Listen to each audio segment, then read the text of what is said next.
Rito sa Morong, meron kaming word para sa sumisingit sa pila o yung mga naniningit sa pila kahit sa flag ceremony o kaya sa bangko, kahit sa ang pila, basta sumingit ka.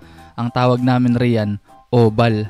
Hindi ko na siguro kailangan magbigay ng example kasi napaka-straightforward naman. Basta sumingit ka sa pila, ang tawag riyan, obal. Ikaw ay nang oobal.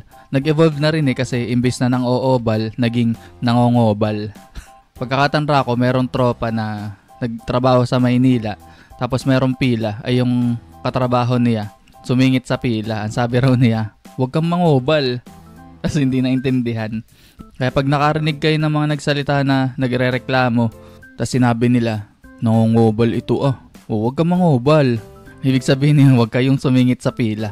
At yun lamang ang aking gustong i-share sa inyo ngayong araw. Napakaigsi ng episode na ito. Pero syempre sa mga susunod, meron pa tayong i-share na mga salita at mga expressions na galing sa Morong Rizal. At hanggang rito na lang muna. Kita-kits sa susunod. Peace out!